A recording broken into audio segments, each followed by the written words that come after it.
नमस्कार, हमारे digital platform में आपका बहुत स्वागत है। आज हम बात करेंगे एक ऐसे मुद्दे की जो इस वक्त सुपर पावर अमेरिका को हिलाकर रख रहा है। लॉस एंजलिस से न्यूयॉर्क तक सड़कों पर आगजनी, तोड़फोड़ और हिंसा का मंजर है। वजह राष्ट्रपति डोनाल्ड ट्रंप की नई डिपोर्टेशन पॉलिसी, जिसके तहत अवैध प्रवासियों को देश से बाहर निकाला जा रहा है। लेकिन ये पॉलिसी इतना बड़ा तूफान क्यों लाई और भारत के लिए इसमें क्या सबक है? चलिए इस पूरे मामले को विस्तार से समझते हैं। अगर आपको ये वीडियो पसंद आए तो लाइक, शेयर और सब्सक्राइब करिएगा। और सबसे पहले बात करते हैं कि ये मामला है क्या।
अमेरिका में बड़ा शरणार्थी संकट।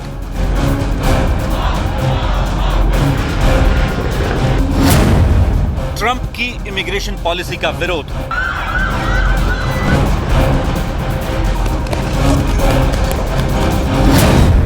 लॉस एंजलिस में गृह युद्ध जैसे हालात। ताजा घटनाओं की बात करें तो 10 जून 2025 को अमेरिका की लॉस एंजलिस और न्यूयॉर्क जैसे बड़े शहरों में हालात गृह युद्ध जैसे हो गए हैं। न्यूयॉर्क के फेडरल प्लाजा के बाहर सैकड़ों प्रदर्शनकारी जमा हुए, जिनके हाथों में बैनर थे जिन पे लिखा था डिसरप्ट डिसोबे, यानी इसका मतलब है कि बाधा डालो और अवज्ञा करो। प्रदर्शनकारियों ने ट्रंप की डिपोर्टेशन पॉलिसी के खिलाफ नारेबाजी की, लेकिन जब पुलिस ने उन्हें खदेड़ने की कोशिश की, वहां से निकालने की कोशिश की, तो वहां पर हिंसा भड़क उठी। लॉस एंजलिस में हालात और भी भयावह है। यहाँ प्रदर्शनकारियों ने गाड़ियां तक जला दी, दुकानों में लूटपाट की और सरकारी इमारतों पर हमले किए। एक चौंकाने वाला वीडियो जो सामने आया है, जिसमें कुछ दंगाई एक महिला पर हमला करते दिखाई दे रहे हैं। ये महिला अपने बच्चों के साथ जा रही थी और गिड़गिड़ाने के बावजूद दंगाइयों ने उसे नहीं छोड़ा। उसने चीख चीख कर कहा कि उसके बच्चे कार में हैं, लेकिन हमलावरों ने उसकी एक भी नहीं सुनी। हालात को काबू करने के लिए ट्रंप ने लॉस एंजलिस में 2000 नेशनल गार्ड्स तैनात कर दिए हैं। ये वही नेशनल गार्ड्स हैं जिन्हें तब बुलाया जाता है जब पुलिस हालात संभालने में नाकाम हो जाती है। लेकिन इस कदम से प्रदर्शनकारी और ज्यादा भड़क गए।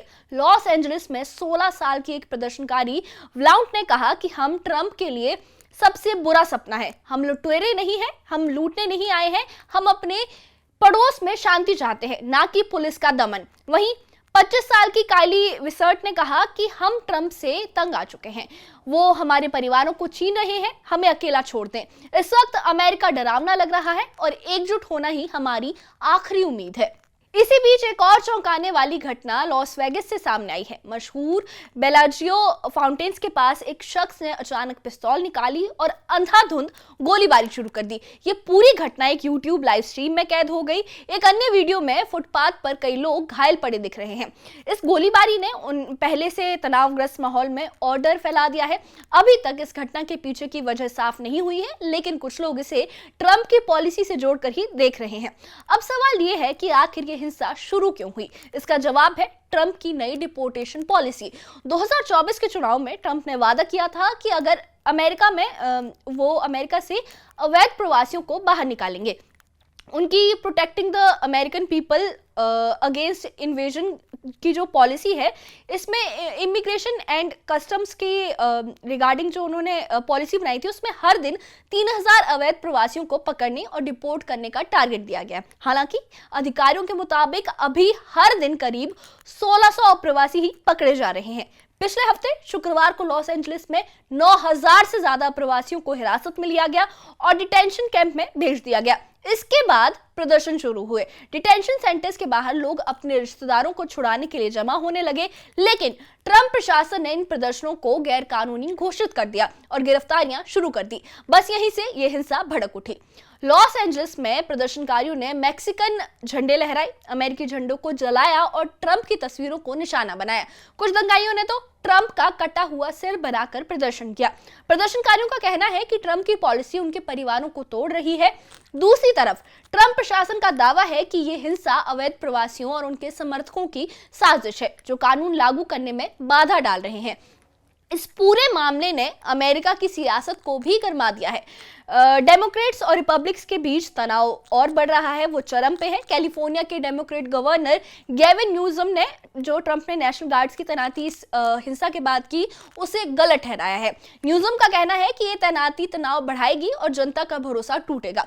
Well, there are a number of protests that are taking place around the city, and unfortunately, in a couple of the areas, there has been an unlawful assembly declared. Police हालात संभालने में सक्षम है और लॉस एंजलिस की जो Democrat mayor है Karen boss, उन्होंने भी ट्रंप की इस मामले पर आलोचना की, लेकिन ट्रंप पीछे हटने को तैयार नहीं है। उन्होंने अपने सोशल मीडिया प्लेटफॉर्म पर एक पोस्ट लिखा और लिखा कि गवर्नर न्यूसम और मेयर बॉस को लॉस एंजलिस के लोगों से माफी मांगनी चाहिए, क्योंकि उन्होंने हालात को बेहद खराब तरीके से संभाला है। ये प्रदर्शनकारी नहीं बल्कि उपद्रवी और विद्रोही हैं।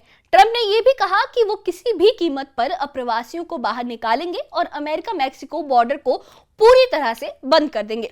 आपको बता दें कि अमेरिका की कुल आबादी 34 करोड़ है और होमलैंड सिक्योरिटी डिपार्टमेंट की रिपोर्ट के मुताबिक इसमें 1.1 करोड़ अवैध अप्रवासी शामिल है। इनमें से ज्यादातर मैक्सिकन मूल के हैं, जो कुल अप्रवासियों का 23% है। ट्रंप का मानना है कि ये लोग अमेरिका की कानून व्यवस्था के लिए खतरा है। और अब बात करते हैं कि भारत के लिए इस पूरी घटना का सबक क्या है। अमेरिका में जो कुछ हो रहा है वो भारत के लिए एक वेकअप कॉल है। भारत में भी अवैध प्रवासियों को, खासकर बांग्लादेशियों और रोहिंग्याओं की मौजूदगी एक बड़ा मुद्दा रहा है। वो बहुत पहले से रहा है और अभी भी ये मुद्दा चरम पर है। 2020 में दिल्ली दंगों से लेकर 2023 में नूह हिंसा और 2024 में हल्द्वानी हिंसा तक कई घटनाओं में रोहिंग्या और बांग्लादेशी अप्रवासियों का कनेक्शन सामने आया है। उदाहरण के लिए अगर दिल्ली के दंगों में बात करें तो दिल्ली के दंगों में 56 से ज्यादा लोग मारे गए थे और जांच में कुछ बांग्लादेशी अप्रवासियों की भूमिका पाई गई थी। और 2023 में हरियाणा के नूह में हिंसा के 2 आरोपी सैफुल्ला और महबूब, जो हिंदुओं पर हमले में शामिल थे, रोहिंग्या अप्रवासी निकले। इसी तरह 2024 में उत्तराखंड के हल्द्वानी में एक अवैध मदरसे को हटाने के दौरान हुई हिंसा में भी रोहिंग्याओं का हाथ सामने आया है। जिस तरह अमेरिका ने शरणार्थियों को बसाकर अब हिंसा का सामना किया है, वही हाल भारत का भी कहीं ना कहीं है और भारत में लाखों बांग्लादेशी और रोहिंग्या बिना कागजात के रह रहे हैं। एनआरसी और सीएए का विरोध करते हुए भी दिल्ली में हिंसा भड़की थी।